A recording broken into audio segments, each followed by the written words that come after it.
To approve the minutes of the last two meetings. Have you had a chance to read the minutes, and are there any corrections? No corrections. Do we want to stop and introduce ourselves for the record? Yes. Could we approve the minutes and Sure. then introduce ourselves? Move to approve. Okay, do I have a second? I suppose. I will Okay. second. All in favor say aye. Aye. All opposed, same sign. Motion passes. Thank you, Ms. Hiller. Just for purposes of introduction, my name is Michelle de la Isla, 2014 Chair of this committee. Karen Hiller. Nathan Schmidt. All right. Now on to the next. The first item is the review of the priorities and budget recommendations for next funding cycle. Does anybody want to start a discussion? Do we have attachments that we would like to pass?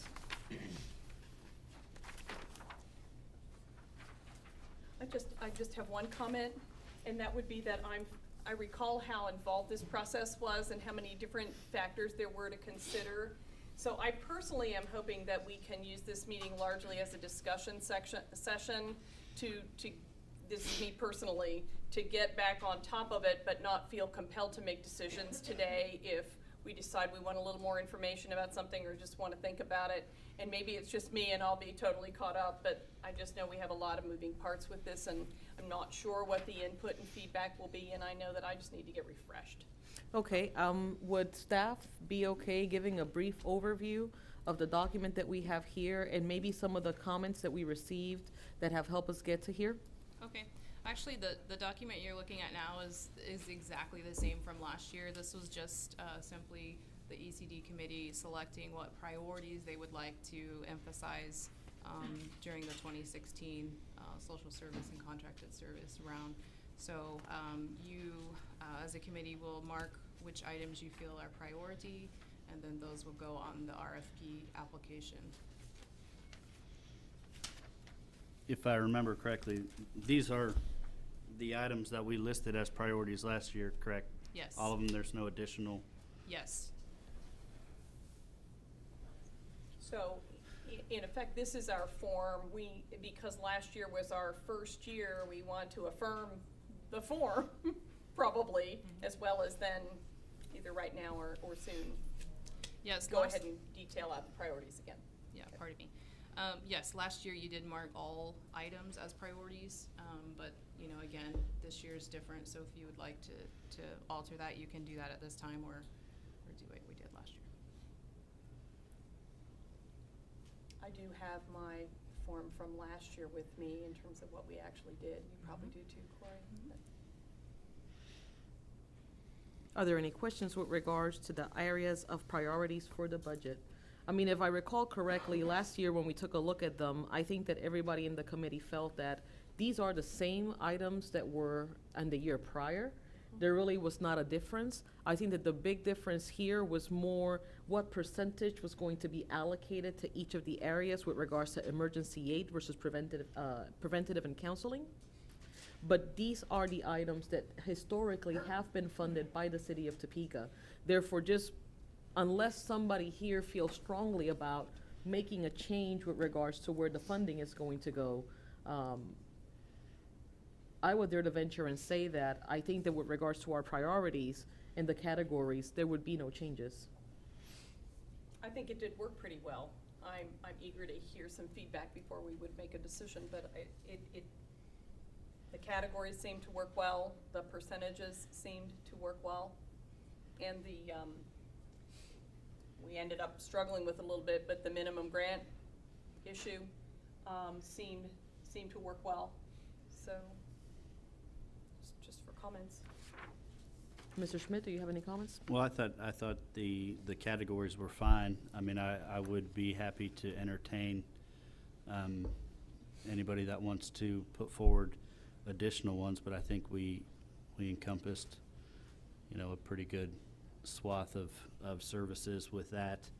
I remember going through the emergency aid versus preventive counseling, which I think was the more difficult portion to determine, and that seemed to work out fine.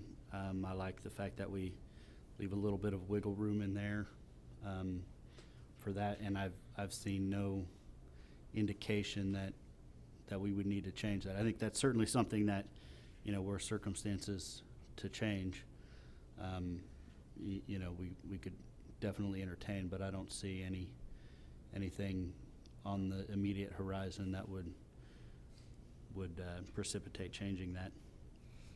Just for everybody that's at home, what we did last year in summary was that we decided to allocate 75% of funding approved by council to go into counseling and preventative services, 25% of that total funding to go into emergency aid. The categories that are described are aging services, medical services, youth, food, clothing, housing, and utilities, mental health and neighborhood, language services, and of course, we have an area of contracts that we have with the city. We had talked at a certain point of having a minimum grant of $10,000 so that we knew that if we were funding an organization, that it wasn't an amount that was going to be less than what it would take to manage it.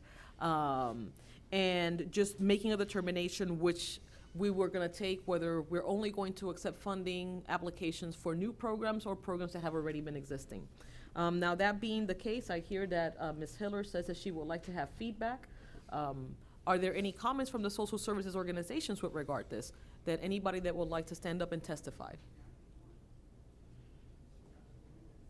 Hearing none, I would entertain if the committee has an interest in re-approving this form, which presents the priorities. Is there a motion for Just the form. just the form? If I may, I think that the form itself had just the comments and was not filled in for the 75%. I think that was one of our choices, was it not? Last year? When we first started it, they didn't have the breakout, and then after some meetings, then we ended up Correct. deciding that. Correct. But was in terms of the generic form, I don't think the split was part of the form. The split was part of the choice of what we would choose for that particular coming year. Okay. So I would move to renew the form without those, the 2575 in it. Okay. Okay. I'll second that. Okay, all those in favor, say Aye. aye. All opposed, same sign. Okay, motion passes. At this point, we would like to talk a little bit more about the reviews and the suggestions made by agencies. This is the part that several agencies, after we did the process, had questions and concerns and stated things that they would like to see reviewed with regards to the form. Those comments have been compiled by staff. Staff, could you present? Sure.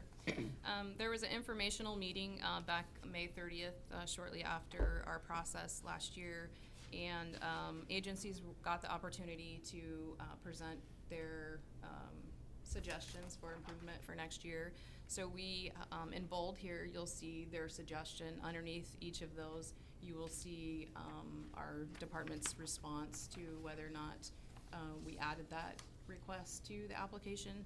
You'll see on here that most of the items we did agree with agencies, and we added, we think we have a good process in place at this point.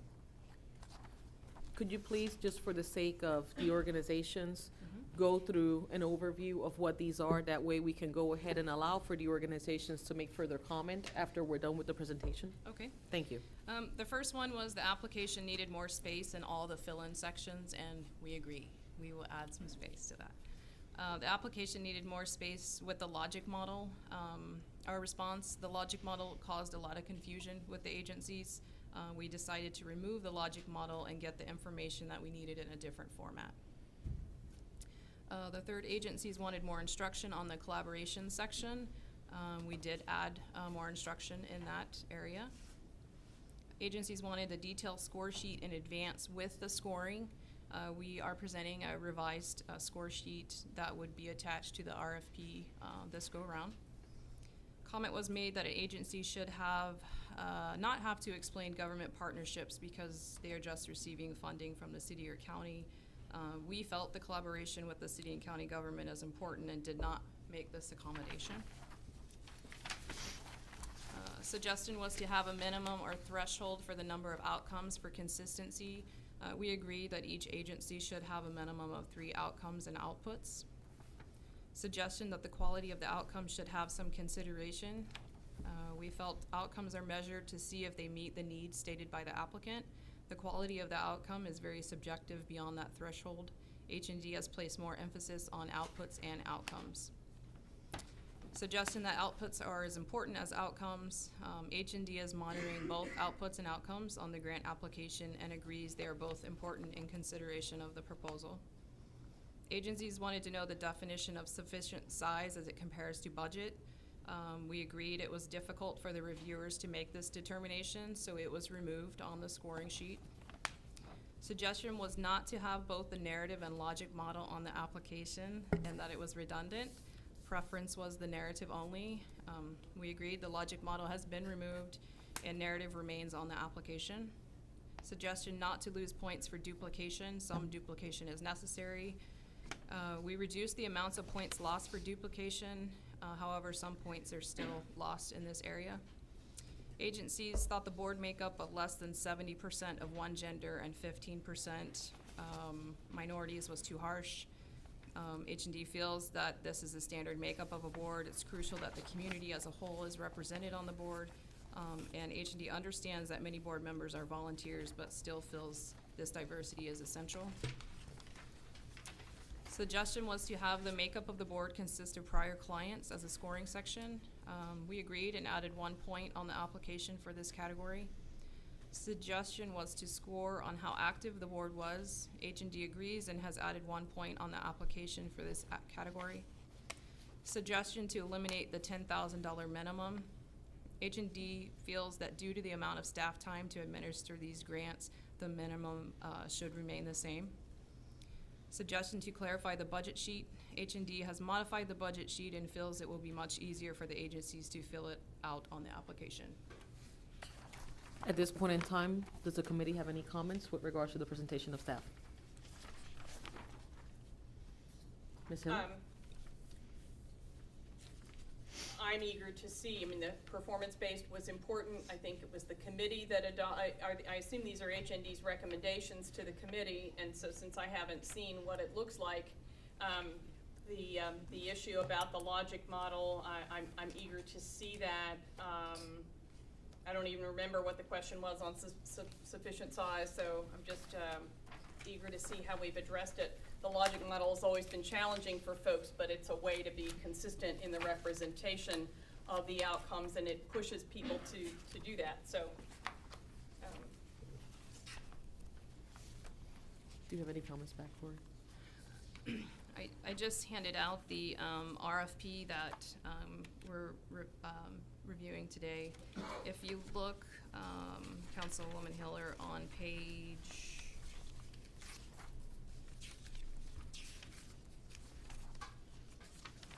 oh gosh, that's the scoring sheet, yeah. Let me hand out one more item here.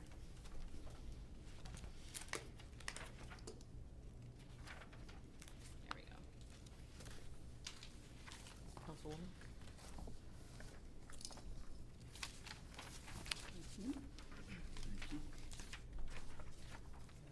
So you will see on page 4, we added this section in lieu of the logic model.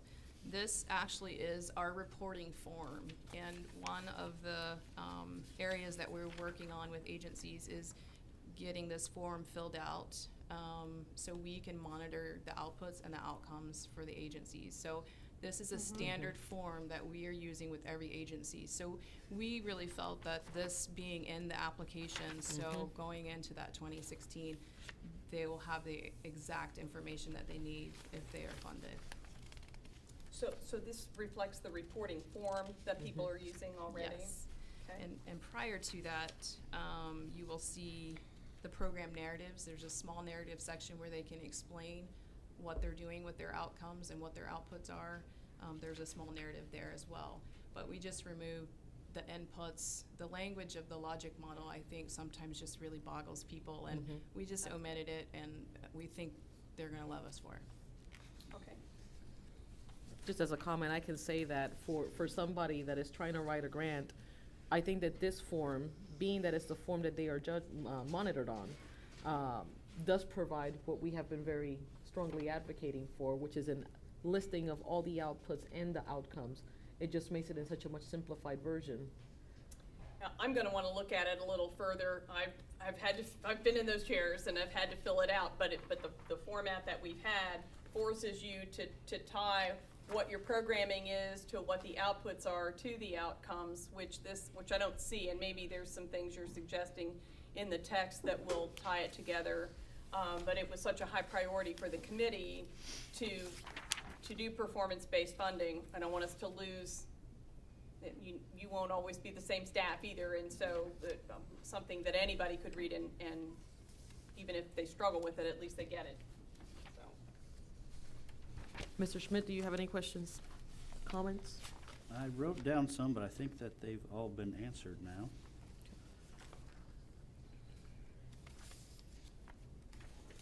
Any other discussion from the committee? Seeing none, I would then, based on the conversation that staff has, the presentation staff has given, are there any comments or questions with regards to how the comments that were provided by the organizations have been managed by the city?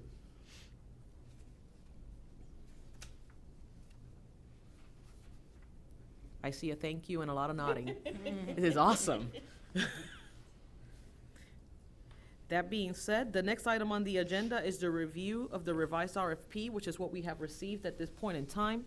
I would like to give the committee just a minute to take a look at it and review it. So if you would just indulge us while we just look at the application and read it over. The other thing that I would request from staff is that the bullet points that have been presented to us today with regards to how the comments were managed and also the new application, I know that the agencies are going to receive it, but it'd be really nice is when the application starts going out to them, if they're able to have that bullet pointed list so that they can see and compare, so that it's open to everybody.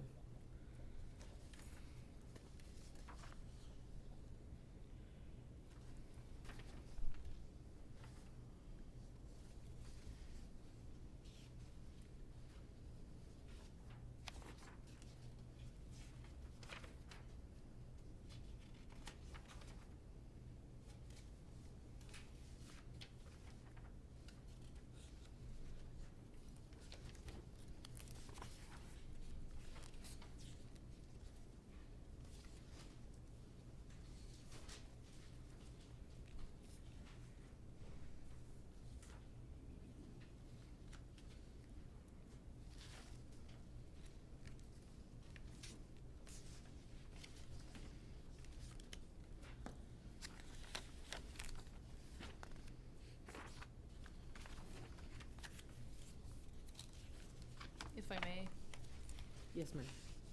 I did want to, of course, we tracked our changes so you could see what we have changed. On the very end, the score sheet, we changed pretty heavily. So I went ahead and approved those changes on a different document so you can actually see them a little bit better. It's a lot of red. I appreciate that you gave them to us this way, however. Mm-hmm.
any of the agencies had a chance to see this draft?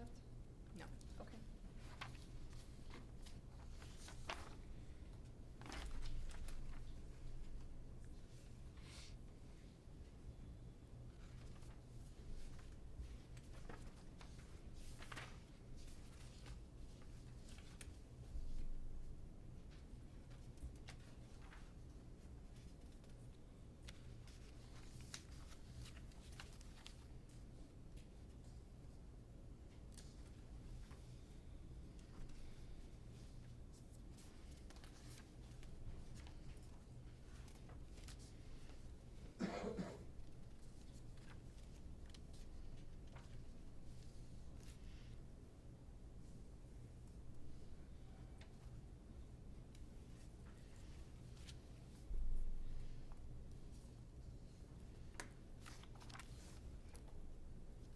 May I ask a question? Yes, I'm ma'am. looking back through the application and so on. Is part of that what people didn't like about the logic model, that the inputs, for lack of a better term, are kind of dumb? I mean, kind of obvious. You have staff, you have, I mean, for the most part, that everybody's sound the same. I think that the outcomes became an issue because outcome definition has changed over the years, and many people do that differently. So we had a lot of people that the way we do outcomes was slightly different from the way they did them. So it was we met with almost every agency on helping create outputs and outcomes. We feel very confident that the agencies now have that in place and will be able to easily fill out this 2016 application with that. Could you give some examples of what people were struggling with and what this resolves? Outputs, for example, they would list an activity as opposed to an output, as we're going to serve 300 people. It was we're doing a survey would be an output, and then on outcomes, they were sometimes using outputs and not using those 300 people and determining what they were accomplishing with those 300 people. 80% learned something. So it was just some. I think it was just really how they perceive the definition. The input is really the activity, which we still have on there, but we're just not calling it an input. And Well, one I of the thought things. you just kind of took it Yeah. out altogether and started at activities. Right.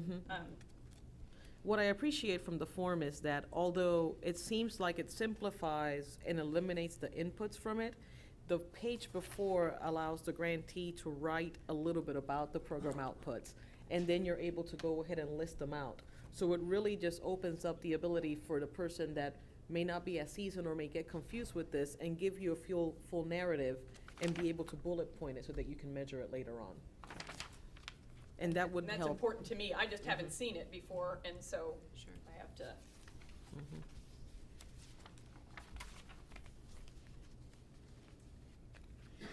Mr. Schmidt? On the scoring sheet, unduplicated services or any duplication with other services is explained and adequately defended.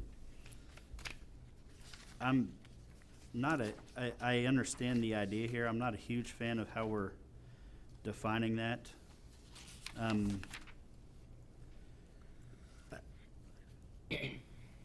Giving 3 points for duplication is explained. I mean, that makes sense, but if duplication doesn't minimize the impact, I'm not sure that should reduce their point total just because it exists. I was wondering if maybe we could redefine the way those are defined as services are not duplicated or are justified, and then for the full 5 points, and then 3 would be duplication is explained but minimizes impact, which would, qualify for a reduction in the point total, but still, because I don't, just because something is duplicated doesn't mean it should lose value if they can justify the reasoning for that. I don't know if anybody else has any comments on that. I agree. I mean, like if it's daycare, for instance, and you need to have 10 daycare centers in town to accommodate the demand for low-income kids, then you have duplication. But at the risk of getting into quicksand, you know, if you've got specialized transportation and there is duplication and it is not efficient based on the routes or the equipment or management, and there's room to be more efficient with either the duplication itself to defend that if that's where, if I'm following you, or to say, you know, that's really not efficient, they needs improvement. I get that. Mm-hmm. It's a good point. And I think, you know, I mean, I think that's the way we qualify it, that services are not duplicated, or they're justified, but they don't minimize the impact. You know, if the fact that duplication exists minimizes the impact, I mean, I think a 2-point reduction in point totals is fair. But if they can come up with a demonstrated justification for it, I don't think we should penalize them just because it exists. I agree. Does staff make that change on the form? We sure can. Thank you. Any other comments on the forms? I'm gonna have to spend some time with them to have some, but one of the things that caught my eye that actually we had on last year, so it's not a change, is where it says applicant has achieved outcomes and goals on prior grants, yet it sounds like it's duplicative. Is it, you know, why would we say that when we're using outputs and outcomes otherwise? Actually, goals should read outputs. I did not catch that, so it should Well, be and we said it outcomes. last year, so it's not. Yes, you're it's carried absolutely forward. correct. Yeah, that Um, should be changed on the But form. what's most important is the outcomes, Mhm. you know, and there might be some explanation for, Yes, and all the agencies right now have outcomes and outputs. okay, And so, and We they're should all use them. being measured the exact same way. Okay. So this 2016 cycle should be a lot easier for us to see who has met those outcomes and outputs so and we'll score match that. our language Yes, up then. mhm. And we will change that goals to outputs. The only other comment that I have with regards to the form is that one of the things that we discussed as a committee last year was that there were organizations that had not met the outcomes but had requested a super increase on their funding so that they could receive the application. So I'm thinking on how we can add to this outcome line, a comparison to the last year's application request, so that we can see if they have the capacity to perform an increase in funding, because an increase in funding would technically mean an increase in outcomes. Good point.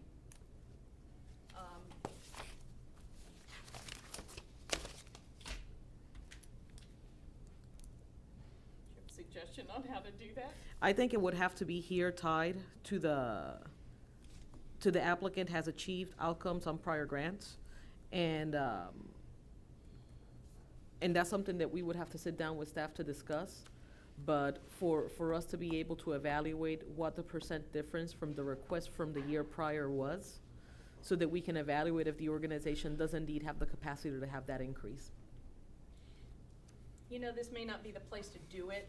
I mean, you're bringing up a point that really came right in front of us. In a way, what somebody's proposing, and I'd have to think it through, it all would, in this format, if somebody's proposing an additional service or a growth in services, that ties in with your proposed outputs and your outcomes. It arguably the issue of duplication, or is it even important, you know, would be addressed in some of those other questions.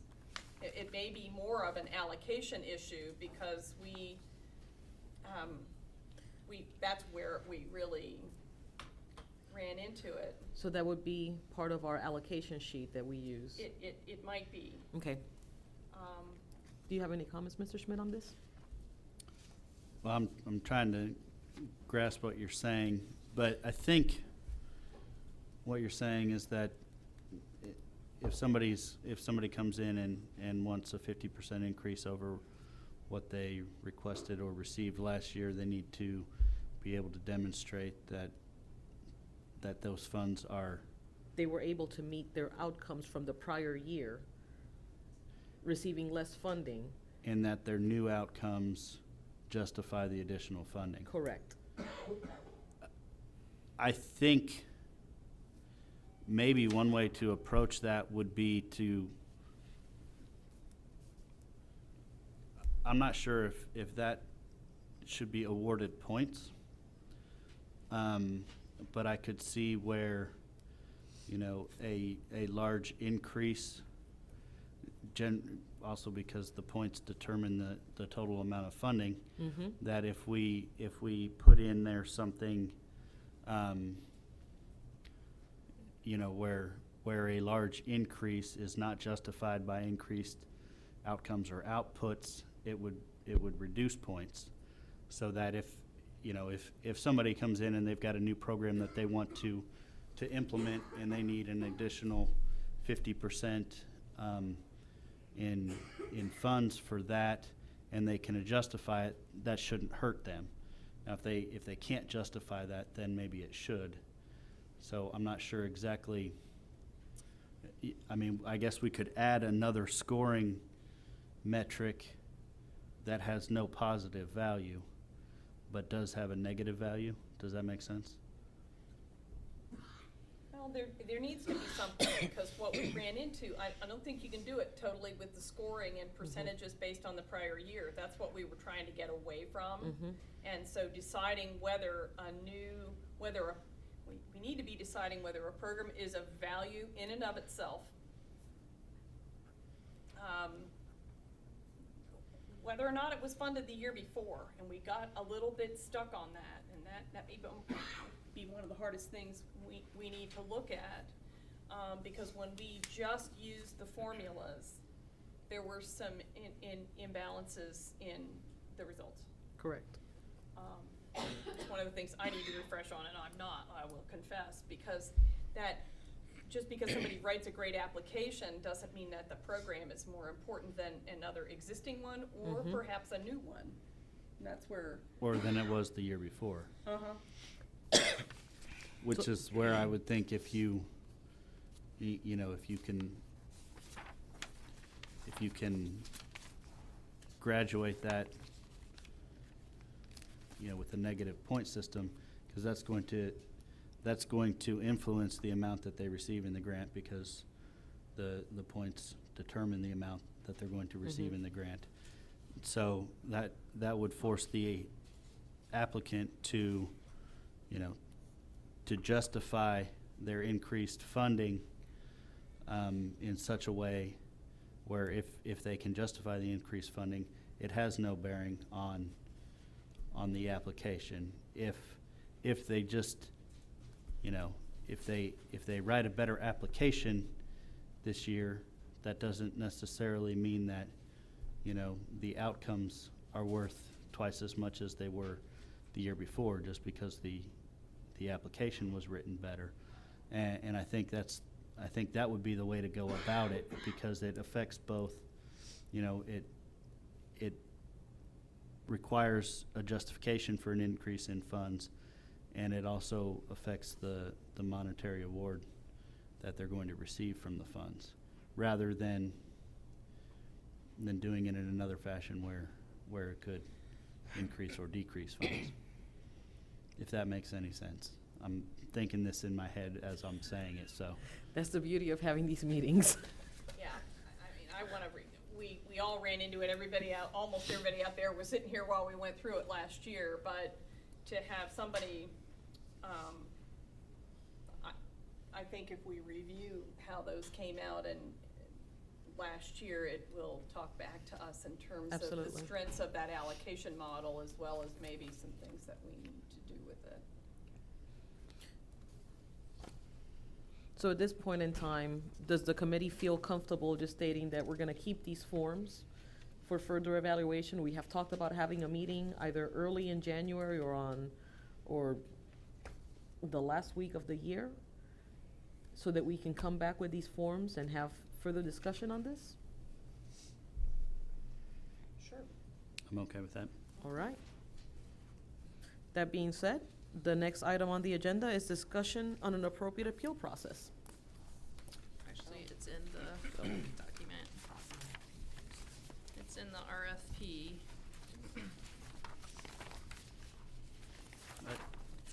I did have one additional question that I forgot to ask on the available funds that are put in the RFP.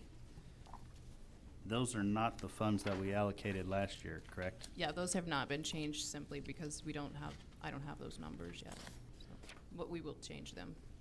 So we'll change them to reflect what we Yes. allocated last year, okay. Well, what we need to do is get back to this form, consult with Corey in terms of how much she thinks is gonna be available from CDBG and discuss amongst ourselves what we're gonna recommend from general fund and plug it in, Mhm, right? right. Which we haven't done yet, so we've gotta get back to this at some point. So if you see on page 7 of the RFP, there, we added item G, which is the appeal process. Can you read Do the you want me to appeal read? process? Okay. Yes, for everybody that's out on. All right. G, appeal process. Grant applicants submitting a proposal for grant funds have the right to appeal if the proposal is not funded. The request for appeal shall be made within 15 calendar days to the Department of Housing and Neighborhood Development, 620 Southeast Madison, first floor, Unit 8, Topeka, Kansas, 66607. Attention, Rochelle Vega Ratana. Disapproved applicants must be notified first before approved applicants in case they present a legitimate case for reconsideration and council reverses its decision and grants them funds. Once the appeal period has passed, a meeting will be scheduled with the council and applicants where each can present their justification. Council will make recommendations or reconsiderations and report back to agencies within 7 days. What does council mean in this? Economic and you. Development Yeah, Committee. I can change I think that that has The to be ECD changed. committee? Mhm, Sure. ECD Okay. committee. Do the members of the committee have any comments? So, I have a question. Mhm. Again, first reading, so I may not get it. So the idea is that, I mean, what we did last year was the staff reviewed and made some recommendations to the committee. And the committee, received those recommendations and made its own based on the staff's recommendations. So when this says that the disapproved applicants are notified first, is this that if the staff is, I'm losing the time frame here. Is this because the staff is not gonna recommend them and you're gonna let them know, or is it after it's been considered by the committee the first time? So the reviewers would submit our recommendations to the ECD committee. You would then make your recommendations. However, they would be somewhat tentative for 15 days until that appeal process date range is over. And then if there were no appeals, then we would proceed with your recommendations. If there were, then we would have an extra hearing where that agency and yourself would be able to meet. Okay, then I think you need some work on your first paragraph that All right. makes it clear that the, this doesn't say you're appealing whose decision. Okay. And it says if the proposal is not funded, this committee doesn't fund anybody.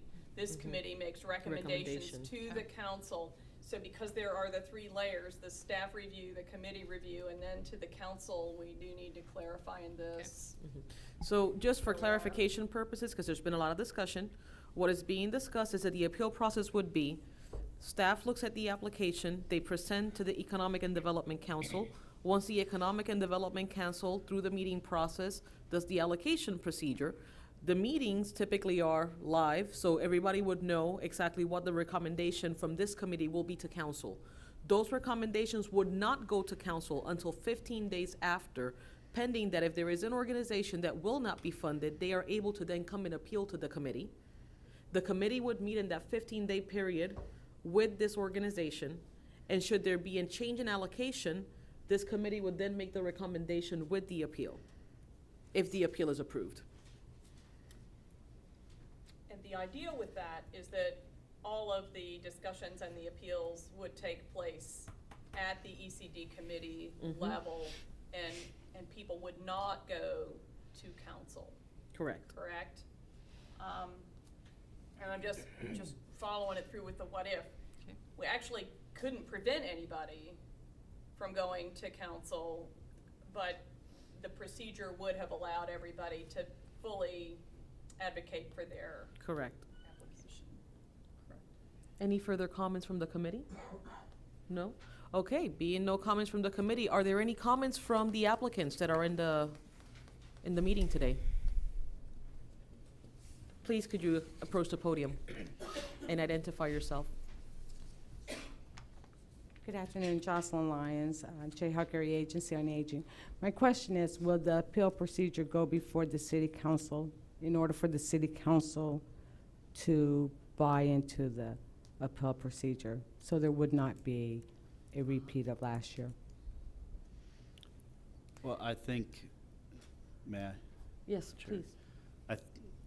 We can't tell the council what to do, so there is nothing we can do to prevent a repeat of last year, which actually turned out fairly well, I thought, in the end, even though it was a clumsy process. But I think the intention with the appeals process is that when we present the recommendations to council and someone, you know, who may or may not have contacted another member of council or several other members of council, when that argument is brought up, we can then say, there was an appeal process, we went through the appeal process, we worked with those organizations, and, you know, whether they were successful or not successful in their appeal, that had already been adjudicated before it got to the council. Now, the council could then ignore us and do whatever they wanted anyway, but I think our case would be stronger than it was in the past. I'm not sure. Okay. Do you feel like your question was answered? Yes, thank you. That prompts a question for me. Yes, Ms. Actually, Miller. when we did this, I'm just having to refresh on all this, but when we first developed this, we had a calendar and a procedure that we adopted or that we recommended to council. It was adopted by council, was it not? It was. So we would, if we were gonna add the appeal procedure, we would add that into our Calendar. grant process calendar and submit that revised procedure to be approved by council so that they would know about it and expect it, correct? Mm-hmm. Okay. Correct. So we would need to add that in. Good, thank you. Yes, ma'am. Thanks for bringing that up. Any other comments or questions with regards to the appeal process? Okay, seeing none. Do I have a motion from the committee to approve the appeal process with the amendments that have been suggested? So moved. I'm not gonna second it. I'd like to, it needed a lot of rewording, and so if we're gonna meet again, I'm ready to see it when it's done. Sure. Mr. Schmidt, would you be comfortable waiting then to next meeting? That would be fine. We're talking about just the reworking of the wording with regard to council and I mean, I'm and fine the with committee. it, but we don't have anything to vote on. Just clarify. That's fine. I'll withdraw the motion then. And I think we probably do need to look at the calendar to make sure that the dates work. And if we need to, if we've got basically, because 2 weeks to appeal is probably 4 weeks on the committee side, realistically, because the committee would have to meet, you know, after the 15-day period is up, the staff has to have time to work it, then the committee has to meet again, and we still have to hit our deadlines with a submission to council, so we're gonna need to look at Will do. whether that affects some other things. I love when the meeting sets the next meeting's agenda as it goes. Exactly. Okay, at this point in time, I think that, like Ms. Hiller very well stated, we have to go back to the 25-75% discussion with regards to how we are going to base our allocations. Comments? I was very happy with the the way the 25-75 worked out last year. I think, if I remember correctly, we went through the entire scoring process and without looking at that number, and it came out within our plus or minus 5 percentage point. So I think that's fine. I think that's, yeah, that's a very good goal. You know, if there were to be a proposal that would alter that need, or if there were be a situation that would alter that need, I think we could come back and revisit it at that time. But I have no problem with the 75-25% as our guideline. Ms. Hiller, do you have any comments? I'm comfortable with it as well.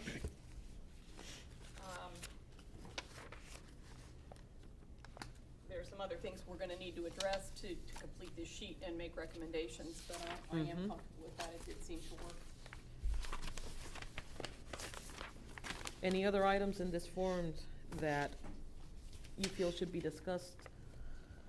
Well, we are gonna have to review and affirm all of the contracted services before we approve the sheet, and that drives the number that's at the bottom of the sheet as well, speaking of setting our next agenda.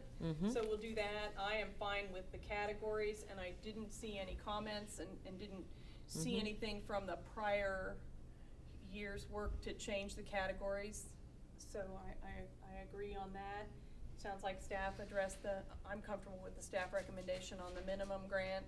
We're just gonna have to get back to that allocation process to make sure we're not driving up, you know, that people just don't get funded if they go elsewhere if they need a small amount of money. And so on. We didn't deal much with new untested programs last year. We may wanna visit about that, I don't know. We actually funded a new program last year. We had four. Okay. I mean, that worked okay.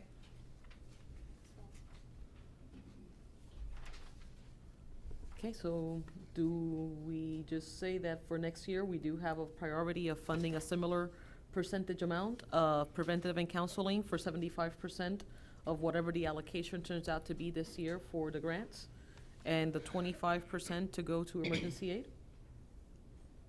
Okay, do I have a motion? Do we want it, we're gonna do these As- one at a time? Part of the form? I would move for that. Second? Okay, all in Wait. favor say aye. Aye. Aye. All opposed, same time. Motion passes. So type of service in the form has been approved. We approved earlier the categories. Type of funding, would we like to approve a minimum? Again, we talked about the minimum, but if we're gonna approve line by line in the form, would you like to make it formal to say that we would like to keep it at $10,000? So moved. Well, I have a question on that. Yes, Mr. Schmidt.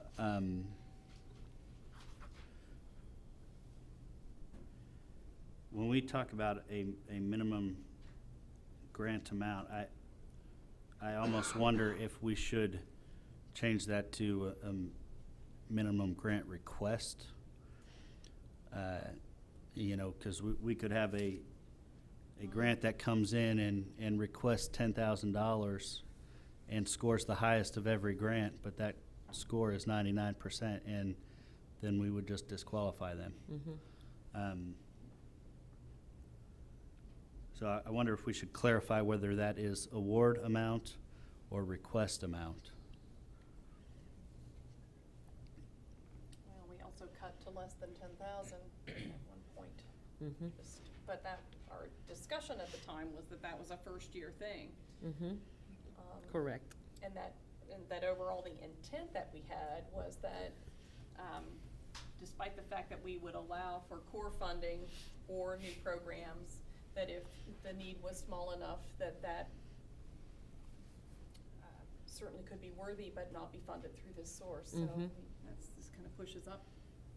And I think that minimum grant request would take care of that, because should it be that the application does score very well, even though they may not get the 10,000, they'll be getting something very close to that.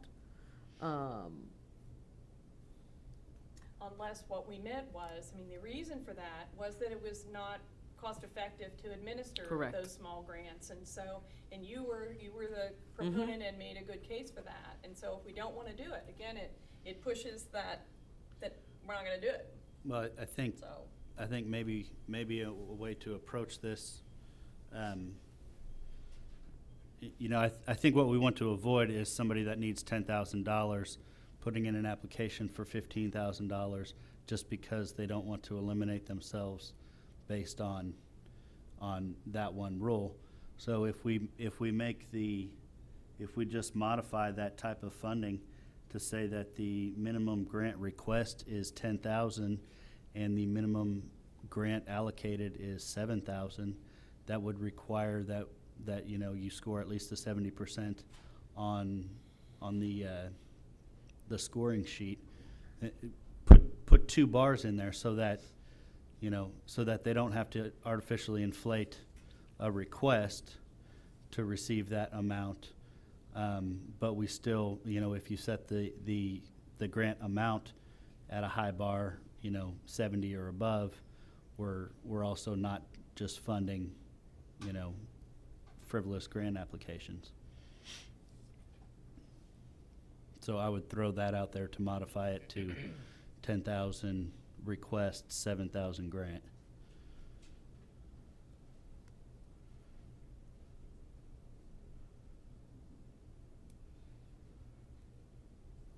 How many hours does it take to manage one of these? I don't think I have that calculation. Rochelle does most of the ins and outs of the grant process in our office. I mean, I don't know, you have to do the contract, request a purchase order, then when they submit for reimbursement, review all the paperwork. Sometimes it's like that, sometimes I have to go back and several emails back and forth.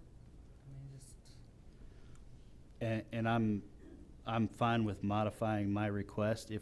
If we think that allocating 10,000 should be the number, then let's increase the request number to 15,000 and the allocation number to 10,000.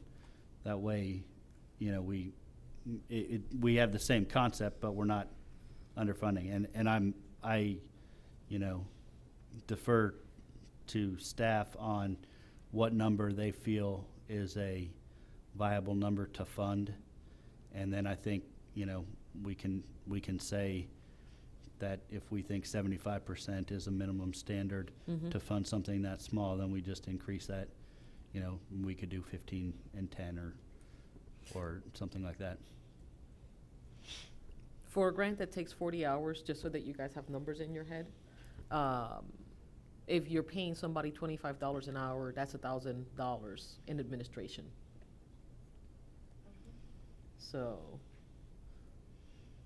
I don't know if that helps the committee as we're trying to formulate a consensus with regards to how to handle the minimum request and amount awarded. I need to think it through, but basically I'm expecting that now that everybody's had a dry run, we're gonna have all 90-point or over grants anyway. So I don't wanna build in, people padding, or build in that split based on the points. You know, if we were trying to get a system whereby we narrowed, we raised the not necessarily the outcome, the quality, but we clarified that the outputs were that the outcomes were there, that they were very performance-based and need-based in the community, and that they'd be clean and there'd be a minimum threshold. So if we want to leave that, it would stay the same as we did last year. But then you introduce the artificial padding. And I'm fine with leaving the allocation number at 10,000, but if we're going to do that, then we need to up the request number. Because if you, leaving them both the same requires that you pad, I mean, if you're going to request the minimum, nobody's going to request the minimum I wouldn't request the minimum, and I wouldn't recommend anybody else requesting the minimum if we're going to not differentiate between award and request.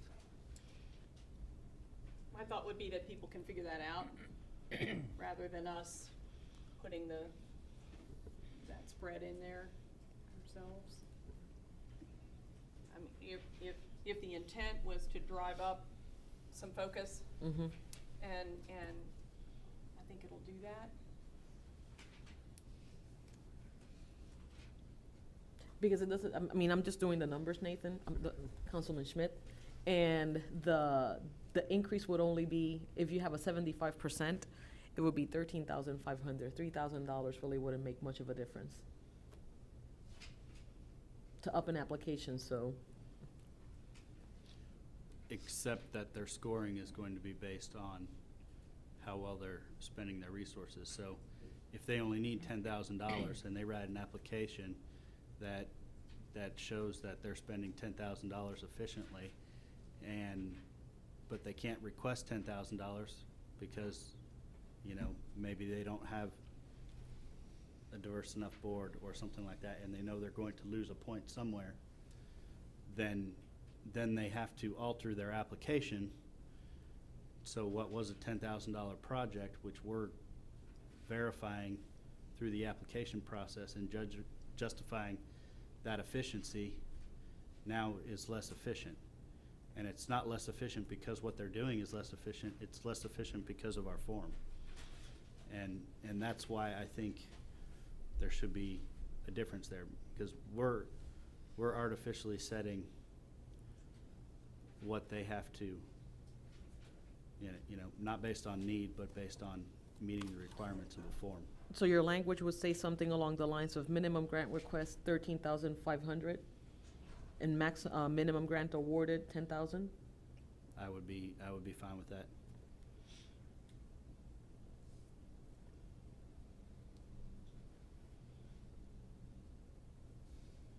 Ms. Hiller? I need to think it through. I would vote no on it today if I have to vote on it. I think that, one of the things we skirt around a little bit was that, with the council agreeing to put extra money in last year, everybody got funded. But the idea was to narrow and focus, and there will be agencies that don't get funded unless we add substantially more money. And I'm just throwing that out there to consider. I'm not sure how it would work, but if somebody who really only needs $5,300 just opts out of our system and somebody else gets more money out of this system and they get more money out of their United Way grant or out of their county grant, and it ends up, I think your idea was to streamline somewhat so everybody isn't writing a small proposal to everyone. And those are the net results of pushing around in the system, so. And I think that this achieves that still, because we're not going ahead and giving anything other than $10,000 as a floor.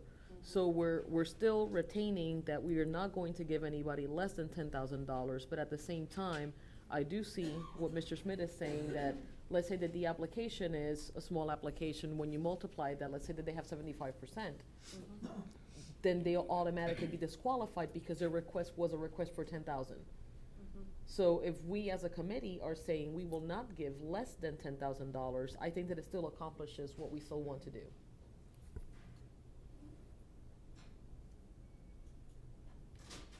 I want to test it on what we had last year just to see how it would work out, I guess. I'm just not able to think it through. Okay, Just so need a little time. we'll sit this out for a second, and we'll revisit it in the next meeting. If I could suggest, in the section before, we approved the form, but we did not actually formally say that we wanted to say yes on all 6 of those categories. So maybe we do need to do that. All right, I would so move. so moved. Do we have a Second. Second. All those in favor say aye. Aye. All those opposed, same sign. The categories of the contracted city services, aging services, medical youth services, food, clothing, housing and utility, mental health and neighborhood and language services have been all approved. Next area, new and untested programs. Anybody have any comments or questions with regards to that? I thought that system worked pretty well Mhm. last year. I don't remember, did we Here's do the a set language. aside? We didn't set aside Nope. last year. That's right, and we said the new untested programs would have to successfully compete. So I'm fine with that. I thought that worked pretty well last year. I agree. How do you feel, Ms. Summer? I'm fine with, as long as Corey's got it too, the exact language from last year was yes on untested programs, no on a set aside, and then said new untested programs would have to successfully compete against proven programs. Fine Yes. with that. Do I have a motion? So moved. Second. All in favor, say aye. Aye. All opposed, same sign. Okay, motion passes. Now, at this point in time, the only thing that we have left in the form is the funding. Did we do the core funding for proven? Yes. Oh, no, we did not. I am so sorry. So moved. Do we have a second on funding, providing funding for core proven programs? Yes. Okay, all in favor, say aye. Aye. All opposed, same sign. Okay, now that being said, the only thing that we have here in the bottom is the recommended social services fundings for 2016, and that's gonna be something discussed with staff, and that's something that we cannot get to right now. So at this point in time, we have completely looked at our form with regards to what the priorities for next year's are gonna be, how the funds are gonna be allocated. In summary, 25% of the funding will be earmarked for emergency aid, 75% for preventative and counseling. All of the prior categories are going to be moved forward. The minimum amount of funding is going to be reevaluated in the next meeting. Funding for new and core programs that have been tested are going to still be in place. And the only thing that we have pending is staff recommendations with regards to allocation. At this point in time, I think that even though it is not in the agenda, there is one item. And we do have to review the contracted services. I thought that was part of the categories. No, because we have to go over them and confirm, add, or delete what are classified as contracted services. So, not today. Not but today, yeah. We need to do it to finish the sheet. And those will be discussed in the next meeting. I would think so. Absolutely. So therefore, that being said, the other item for discussion that we had was the rebate program. And there had been a lot of discussion at the city council level with the fact that there was concern that with the changes in rate utilities, that the individuals that were receiving some support from the city were gonna be affected. Now, what we have found is that for year one and year two of what was approved by council, the rates will go down for year one. They will remain the same for year two. So therefore, at this point in time, I know that this has been in passing, but there was conversation with regards to the committee that maybe this year there wouldn't be an increase in priority for those services. Would anybody else like to elaborate on this item?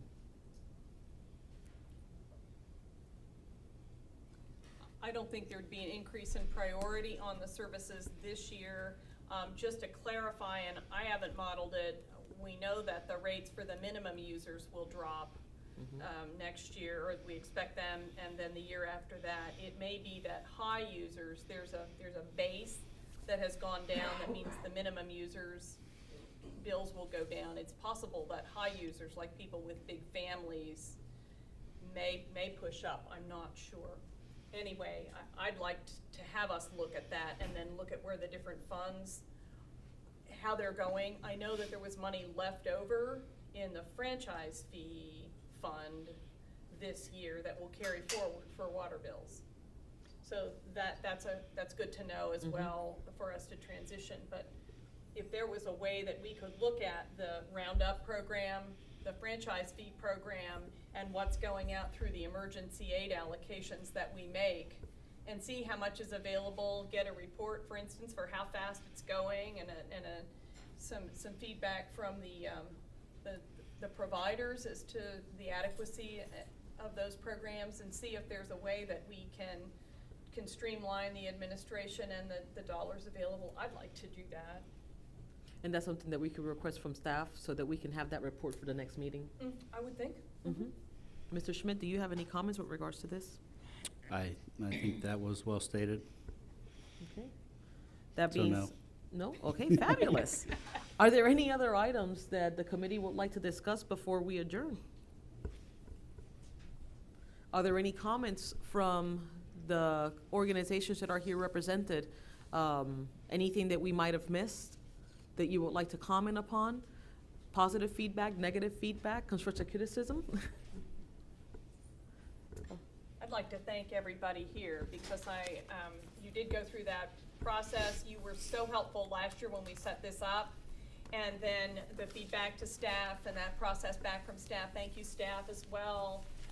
We're trying to do this as a good process for everyone, not just for the city and so on. So I really appreciate that you're all here. So we are counting on your silences, meaning you think it's going okay. If it's not, let us know because we'll be meeting again shortly. If Mr. Schmidt? If I may, we 3F on the discussion on the reporting process. Oh, Yeah, and this there's one. one, this one. Oh, Yeah, just briefly, contracted services has not been in the housing department in the past. Now we are doing both of those, all the youth and social service and contracted services. In our, with our youth and social services, we do quarterly reports and then do a reimbursement. Once we receive the outcomes, outputs, we make sure that all that is being measured correctly, then we would do a reimbursement. This has not been the case with contracted services, and we would like the ECD committee's input on if we are able to go ahead and endorse that with the contracted services as well. I have no problem with that. What has been the case with contracted services? To my knowledge, they're getting their payment every quarter without having the obligation of reporting, making sure those reports were in and were assessed by staff. Really? Yeah. Having been one in the past, we always had to turn our stuff in to get paid, but maybe that's changed. It seems reasonable. Okay. I mean, I thought maybe they were getting monthly or something like that, but everybody's on a quarterly reimbursement basis now? Yes, they get reimbursed on after their reports are received by office and checked over by staff. Then they are reimbursed for those services. And everybody's been on a quarterly basis that you know of, Yes. not monthly. Contracted services, however, we're getting that prior to approval of staff looking over outcomes and outputs, and we would like Oh. it to be uniform in our department. Absolutely. Do I have a motion to approve? So moved. Do we need to? I mean, that's an administrative That is an administrative. process. Okay, Okay, well then. we just wanted Makes sense. your support on that. Okay.